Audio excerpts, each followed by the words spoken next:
ఓం శుక్లాంబరధరం విష్ణుం శశివర్ణం చతుర్భుజం ప్రసన్నవదనం ధ్యాయేత్ సర్వవిఘ్నోపశాంతయే. గురుబ్రహ్మ గురుర్విష్ణుః గురుదేవో మహేశ్వరః గురు సాక్షాత్ పరబ్రహ్మ తస్మై శ్రీ గురవే నమః. వ్యాసాయ విష్ణురూపాయ వ్యాసరూపాయ విష్ణవే నమో వై బ్రహ్మనిధయే వాసిష్ఠాయ నమో నమః. నారాయణం నమస్కృత్య నరం చైవ నరోత్తమం దేవీం సరస్వతీం వ్యాసం తతో జయముదీరయేత్. హరి ఓం.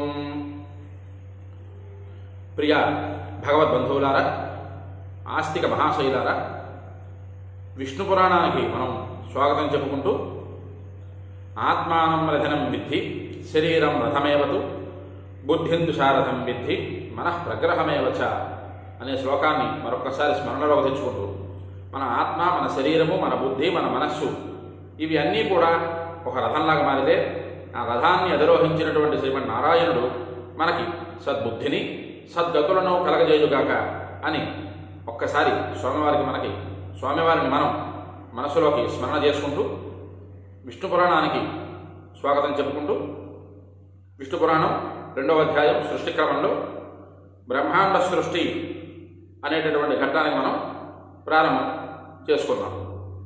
అయితే ఈ బ్రహ్మాండ సృష్టికి ముందుకుండా కిందటి వీడియోలో మనం చెప్పుకున్నటువంటిది శబ్దాదిభిర్గణైర్ బ్రహ్మన్ సంయుక్త న్యుత్తరోత్తరై శాంత ఘోరాశ్చ మూఢాశ్చ విశేషాస్తేన తే స్మృతా అనేటటువంటి శ్లోకం మనం చెప్పుకున్నాం. భూమి, నీరు శాంతాలు, అగ్ని, వాయువు ఘోరాలు, ఆకాశం మూఢం అనేటటువంటిది. ఇవి మనం చెప్పుకుంటూ మిగతా ఘట్టం ఏమిటయ్యా అంటే బ్రహ్మాండ సృష్టి క్రమంలో నారాయణుడు వేటిని సృజింపజేశాడు, అవి ఎలా సృజించాయి, వాటి ద్వారా ఉద్భవం ఎలా జరిగింది, పుట్టినటువంటి ప్రతి ఒక్క వస్తువు కూడా ఎలా నిస్తేజంగా పడి ఉన్నది, శక్తిహీనతతో పడి ఉన్నది అని మనం చెప్పుకున్నాం. ఆ శక్తిహీనతకి శక్తిని ప్రసాదించేటటువంటి ఈ ఘట్టమే బ్రహ్మాండ సృష్టి అనేటటువంటి ఘట్టం. ఈ బ్రహ్మాండ సృష్టిలో శ్రీమన్నారాయణుడే ఒక అండంగా ఉద్భవిస్తాడు. ఆ అండంగా ఉద్భవించిన తర్వాత ఏంటేంటి జరిగింది అనేటటువంటిదంతా కూడా ఈ బ్రహ్మాండ సృష్టి కార్యక్రమంలో ఉంటుంది. దానికి మనం స్వాగతం పలుకుంటూ బ్రహ్మాండ సృష్టిలో మొట్టమొదటి శ్లోకం నానావీర్యా పృథగ్భూతాస్తేతస్థే సంహతం వినా నాశక్నుమన్ ప్రజా స్రష్టు మనమాగమ్య కృత్స్నశః అనేటటువంటి శ్లోకం. నానా విధాలైనటువంటి శక్తులన్నీ కలిసినా సరే, నానా విధాలైన శక్తులు అంటే పరమేశ్వరుడిలోంచి ఉద్భవించినటువంటి ఎంతవరకు ఉద్భవించినటువంటివి. వ్యక్తమగు పురుషుడు, అవ్యక్తమగు ప్రధానము, అందులోంచి ఉద్భవించినటువంటి మహత్తత్వము, అందులోంచి పుట్టినటువంటి సత్వరజస్తమో గుణాలు, అందులోంచి పుట్టినటువంటి మిగతా పంచభూతాలు, పంచతన్మాత్రలు, ఇవన్నీ కూడా పుట్టి నిస్తేజంగా ఉన్నాయి అనేటటువంటిది ఇందాక కిందటి ఘట్టాలలో మనం చెప్పుకున్నాం. నానావిధ శక్తులు కలిగి ఉన్నా ఇవన్నీ మేళనం లేక అంటే అన్నీ సృజించబడ్డాయి. ఒకదానితో ఒకటికి కలిపేటటువంటి ఇది లేదు. మేళనం లేక విడివిడిగా ఉండేటటువంటి పృథివీ వేరేగా ఉంది, వాయువు వేరేగా ఉంది, అగ్ని వేరేగా ఉంది, ఆకాశం అది శబ్దం అనేటటువంటి గుణకమైనటువంటి దాంట్లోంచి అది కూడా వేరేగా ఉన్నది. ఇవి అన్నీ కూడా సమహతి కలగకుండా, సమహతి లేకుండా, సమహతి అంటే అర్థం ఏమిటి? ఒకదానితో ఒకటి ఒత్తిడికి గురవ్వకుండా ఉన్నాయి. ఒక శబ్దం మనకు రావాలంటే 2 చేతులు ఒత్తిడిని కలిగిస్తేనే శబ్దం వస్తుంది. చప్పట్లు ఎలా వస్తాయి? మనం 2 చేతులతో ఆ 2 చేతుల్ని కలిగి ఒత్తిడికి గురి చేస్తేనే ఒక శబ్దం వస్తుంది. అలాగే ఒకదానితో ఒకటి సంహతి లేకుండా, వెంటనే కూడా అన్యోన్య సహాయం పొందకుండా బ్రహ్మాండ సృష్టిలో మొట్టమొదటి శ్లోకంలోనే పరాశరుడు వారు మైత్రేయ మహామునికి చెబుతున్నారు. ముందు చెప్పుకున్నటువంటి వీడియోల్లో పుట్టినటువంటి ప్రతి ఒక్కటి కూడా ఒకదానితో ఒకటికి ఒత్తిడికి కలగకుండా, సంహత లేకుండా, వెంటనే ఒకదానితో ఒకటి సహాయం పొందకుండా ప్రజా సృష్టి చేయడానికి శక్తివంతులు కాలేకపోయాయి అనేటటువంటి శ్లోకం అర్థం అన్నమాట. సృష్టి క్రమంలో బ్రహ్మాండ సృష్టి కదా ఇది. బ్రహ్మాండ సృష్టి అంటే ప్రతి ఒక్క ఇంతవరకు పుట్టిన పదార్థాలు, ఇంతవరకు పుట్టినవన్నీ పదార్థాలు, ఇక నుంచి పుడుతున్నటువంటి ప్రాణాలు ఈ బ్రహ్మాండ సృష్టిలోని జాగ్రత్తగా గ్రహిస్తారు. ఇంతవరకు పుట్టినవన్నీ పదార్థాలు, వ్యక్తమకు పురుషుడు, అవ్యక్తమకు ప్రధానము. అందులోంచి మహత్తత్వం ఒక రూపం కాదు కదా, మహత్యం అది, మహాత్మం అది, దానికి ఒక రూపం కాదు కదా, అది అది ఒక పదార్థం. దాంట్లోంచే సత్వరజస్తమో గుణాలు ఇవన్నీ కూడా పదార్థాలు పుట్టాయి. ఎంతవరకు పదార్థాలని వినియోగించేటటువంటి శక్తి ప్రజా సృష్టికి ఉంటుంది. ఆ ప్రజా సృష్టినే ఇక్కడ బ్రహ్మాండ సృష్టిలో పరమేశ్వరుడు సృజింపజేస్తున్నాడు. ఈ సృజించేటటువంటి శక్తికి అందరికీ కూడా బ్రహ్మాండ సృష్టి అంటారు. ఇంతవరకు ఇవన్నీ కలిగి ఉన్నాయి. కలిగి ఉన్నటువంటివన్నీ కూడా సృష్టి క్రమంలో సృష్టిని పెంపొందింపజేయడానికి శక్తిహీనులై సమర్థాలు కాలేకపోయాయి అనేటటువంటిది మొట్టమొదటి శ్లోకం వరకు అర్థం. వీటికి అన్నీ కూడా పుట్టినటువంటి వాటికి అన్నిటికీ శక్తులున్నా ఆ శక్తి హీనత్వం పొంది సృష్టి క్రమంలో ప్రజా సృష్టి చేయడానికి కలిగినంతటి శక్తి వాటికి లేదు అనేటటువంటిది పరాశరుల వారు మైత్రేయ మహామునికి మొట్టమొదటి శ్లోకంలోనే చెబుతున్నారు. అయితే సమేత్యాన్యోన్య సంయోగం పరస్పర సమాశ్రయా ఏకసంఘాత లక్ష్యాశ్చ సంప్రాప్యైక్య అశేషత.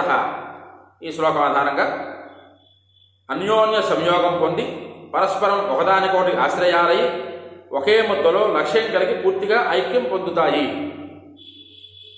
ఇది బ్రహ్మాండ సృష్టిలో రెండో శ్లోకం. ఈ రెండో శ్లోకంలో పుట్టిన ప్రతి ఒక్కటి, సృజించినటువంటి ప్రతి ఒక్కటి కూడా పరస్పరము ఒకదానికొకటి ఆశ్రయాలై, జాగ్రత్తగా చూడండి, ఒకదానికొకటి ఆశ్రయాలై.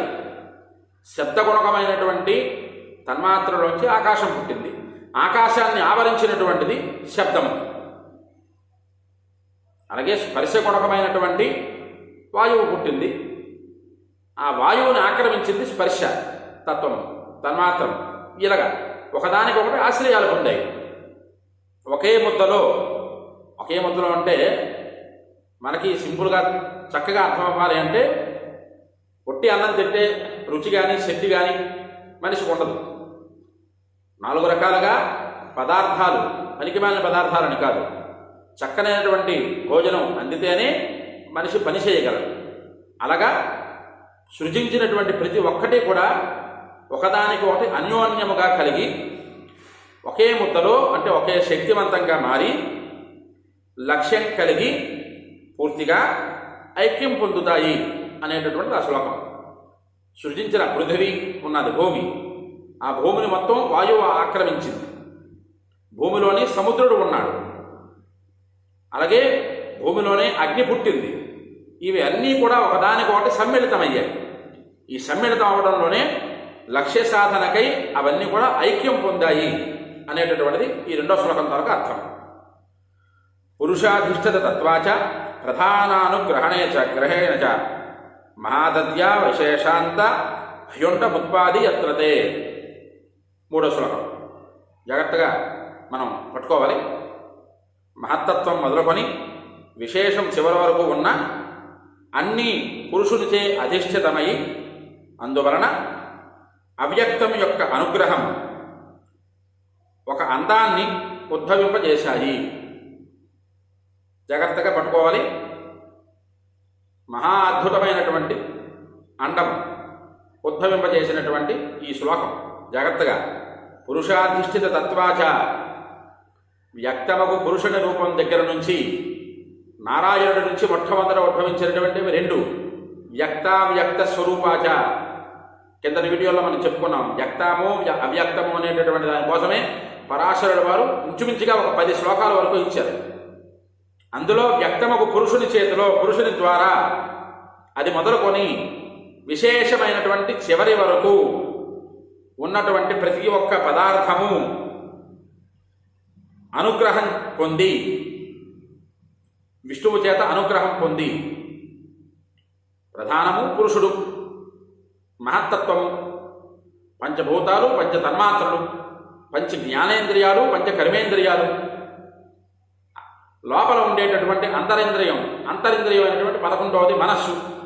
ఇవి అన్నీ ఒక దగ్గర ముద్దలాగా చేరి ఒక అండాన్ని ఉద్భవింపజేశాయి అన్నది ఈ శ్లోకంలో పరాశరుల వారు చెబుతున్నారు.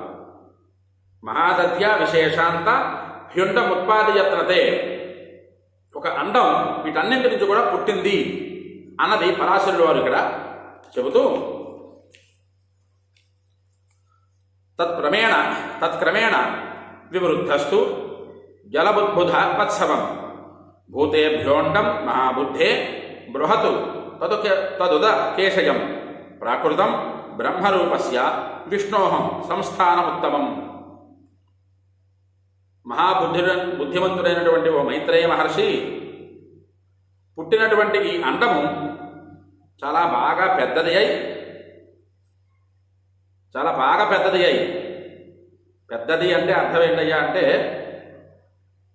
సృష్టించినటువంటి విష్ణువు సృష్టించినటువంటి ఇంతవరకు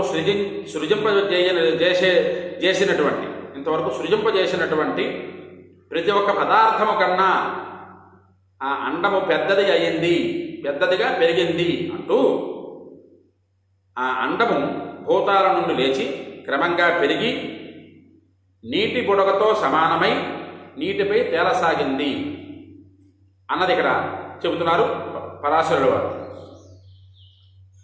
పుట్టినటువంటి ఆ అండము పృథివిని మొత్తం ఆక్రమించి అంత పెద్దదిగా మారి ఒక నీటి బుడగలాగా మారి ఆ నీటి బుడగ నీటి యందు తేలియాడుతున్నది. జాగ్రత్తగా ఇక్కడ మనం సైన్స్ పరంగా మనం జాగ్రత్తగా చూసుకోవాలి.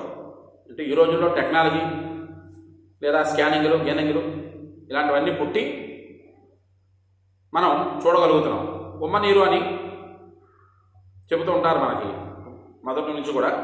9వ నెల గర్భంలో ఉండేటటువంటి శిశువు తల్లి తాలూకా ఉమ్మ నీరు దాన్ని బట్టించే శిశువు తాలూకా ప్రమాణం తరగడం అనేటటువంటిది ఉంటుంది. అలాగే ఇక్కడ కూడా పరాశరుల వారు ఆ అండం ఎలా ఉద్భవించినటువంటి అండం ఎంతలాగా మారింది అన్నదే పరాశరుల వారు చెబుతున్నారు. ఒక అండము పుట్టి అది బ్రహ్మాండంలో ఎలా కలుస్తున్నది అన్నది కూడా మనం ఇక్కడ గ్రహించవలసినటువంటి విషయం. ఇప్పుడు స్కానింగ్లని కంప్యూటర్లని ఇవన్నీ వచ్చి మనం తెలుసుకుంటున్నాం. కానీ ఆ రోజుల్లో ఈ స్కానింగ్లు అవేం లేవు కదా. పరాశరుల వారు ఆత్మజ్ఞానంతో ఎలా దాన్ని చూశారు, ఎలా దాన్ని వివరించారు, ఎలా దాన్ని వర్ణించారు అన్నది ఇక్కడ మనం జాగ్రత్తగా పట్టుకోవాలి. పట్టుకుంటే ఈ పురాణాలకి ఉండేటటువంటి అర్థం కొద్దిగా తెలిసేటటువంటి అవకాశం ఉంటుంది. ఒక అండం ఉద్భవించినటువంటిది, ఆ అండము ఎంత పెద్దదిగా మారి నీటి బుడగ వలె, జాగ్రత్తగా నేను ఇంకా అంతకన్నా మించి చెప్పలేకపోతున్నాను. ఎందుకయ్యా అంటే సృజించినటువంటి పురుషుని తాలూకా శక్తి, అలాగే స్త్రీ తాలూకా క్షేత్రం, ఇవి రెండూ కలిస్తే ఇంత బీజం స్త్రీ కడుపులో చేరితే అది 9 నెలలు అయ్యేసరికి అంతరింద్రియాలతో కలిపి మొత్తం 11 ఇంద్రియాలతో ఒక తేజస్సు బయటకు వస్తుంది. అలాంటిది బ్రహ్మాండ సృష్టికి చేసినటువంటి పరమేశ్వరుడు ఎంత చక్కగా ఒక అండంలో ఉద్భవించి, ఒక అండమే తానై బ్రహ్మాండమే తానై తనలోనే బ్రహ్మాండాన్ని సృష్టించినటువంటి పరమేశ్వరుడు ఇక్కడ మనకి తెలియజేస్తున్నది ఏమనగా అంటే ఆనాటి నుంచి ఈనాటి వరకు, ఏనాటి వరకైనా సరే ఒక జన్మ కలగాలి అంటే క్షేత్రస్థానం గట్టిదై ఉండాలి, బీజస్థానం శుద్ధమై ఉండాలి. ఎంత చక్కనైనటువంటి బీజం కలిగి ఉంటే, ఎంత చక్కనైనటువంటి క్షేత్రం కలిగి ఉంటే అంత చక్కటి సంతానాన్ని పరమేశ్వరుడు ప్రసాదిస్తాడు అన్నదే ఇక్కడ మనం తెలుసుకోవాల్సినటువంటి ప్రధానమైనటువంటి విషయం.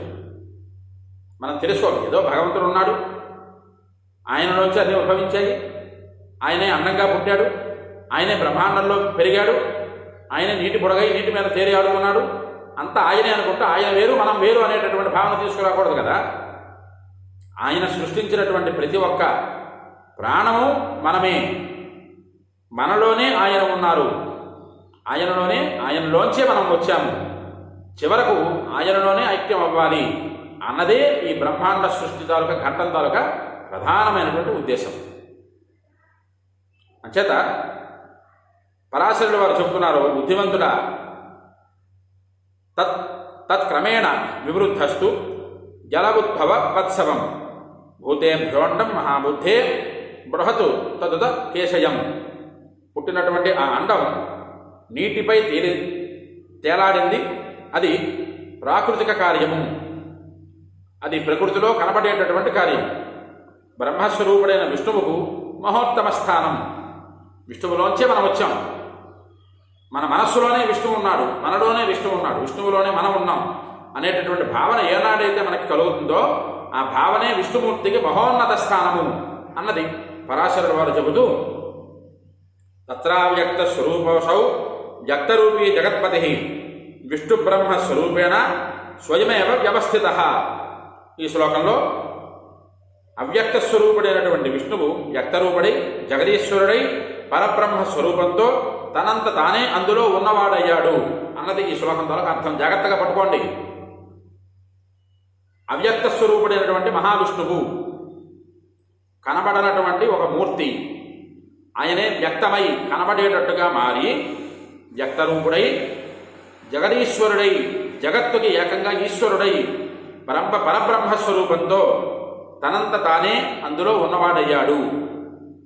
శరీరం తీసుకోవలసిన అవసరం లేనటువంటి విష్ణుమూర్తి ఆయనే శ్రీమన్నారాయణుడు పుట్టినటువంటి అండంలోనే తనంత తానే తనవాడై ఉన్నాడు అన్నది, ఉన్నవాడైనాడు అన్నది శ్లోకంతో అర్థం.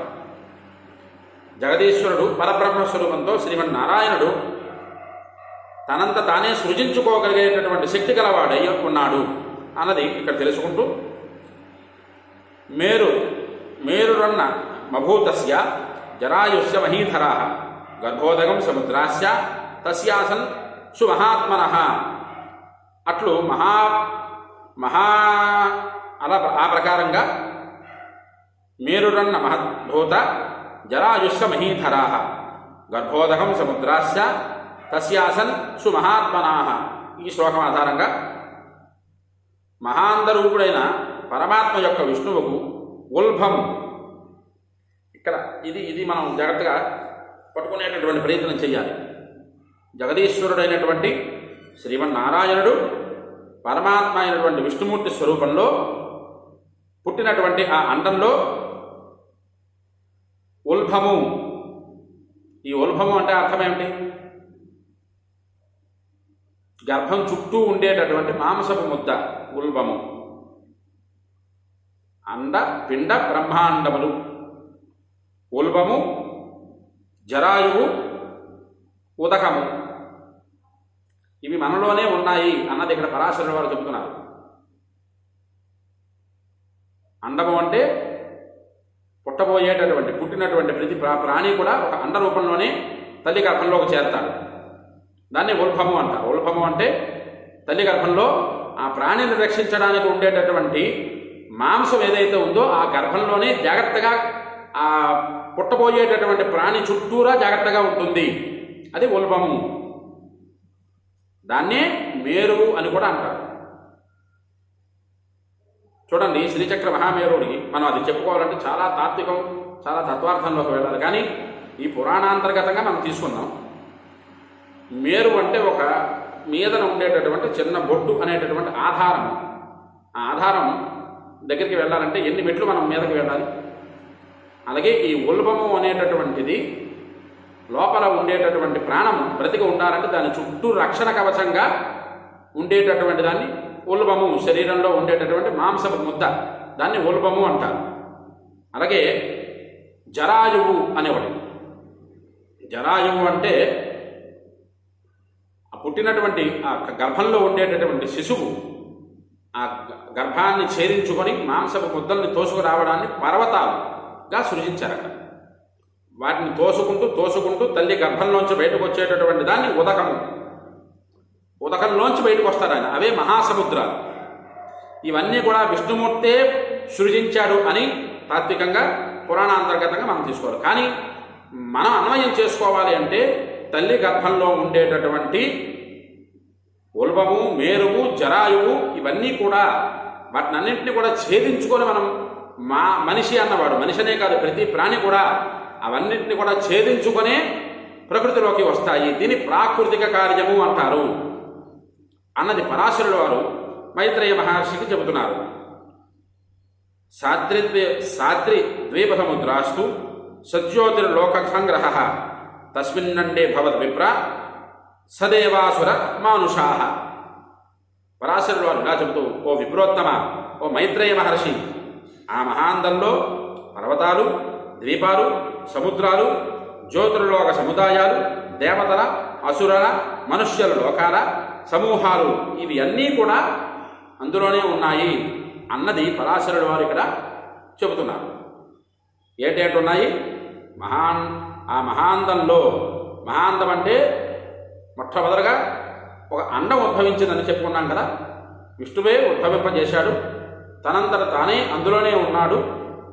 ఆ ఉన్నటువంటి అందులోనే, ఆ మహాండంలోనే పర్వతాలు, సాద్రి ద్వీప సముద్రాస్తు ద్వీపాలు, జ్యోతిర్లోకాలు, సముదాయాలు, అసురుల, దేవతల, మనుష్యుల లోకాల సమూహాలు ఇవి అన్నీ కూడా అందులోనే, ఆ మహాండంలోనే ఉన్నాయి అని పరాశరుల వారు మైత్రేయ మహర్షికి చెబుతున్నారు. హరి వహ్న్యాని లోకాశై స్థతో భూతాదినా బహిః వ్యక్తం దశగుణైరండం భూతాదిర్మహతా తథా అన్నది ఆ శ్లోకం ఆధారంగా మనం తీసుకొని ఇంతవరకు లోపల ఉండేటటువంటి ప్రాకృతిక ధర్మం ఎలా ఉన్నది, పుట్టవలసినటువంటి ప్రాణి ఎలా పుడుతుంది, దాన్ని ఎవరు సృజింపజేశారు, దానిని ఆ మహాండంలో ఏమిటేమిటి ఉన్నాయి, ఇవన్నీ కూడా ఇంతవరకు మనం చెప్పుకున్నాం. ఇకపోతే ఇక్కడ నుంచి ఈ పుట్టినటువంటి బ్రహ్మాండ సృష్టిలో ప్రాకృతికమైనటువంటి బయట కనిపించేటటువంటి సృష్టి క్రమం ప్రారంభమవుతుంది. కావున ఈ వీడియో నచ్చినట్లయితే అందరూ లైక్ చేయండి, మన వారందరికీ, మిత్రులందరికీ షేర్ చేయండి. మీ అమూల్యమైనటువంటి సందేహాన్ని, సమాధానాలని నాకు కామెంట్ రూపంలో పెట్టండి. ముఖ్యంగా ఈ యూట్యూబ్ ఛానల్ అందరినీ కూడా సబ్స్క్రైబ్ చేసుకోండి. విష్ణు పురాణాన్ని అందరూ వినండి, అందరి చేత వినింపజేయండి, మీరు తరించండి, ఉన్నవారందరినీ తరింపజేయండి. హరి ఓం. స్వస్తి.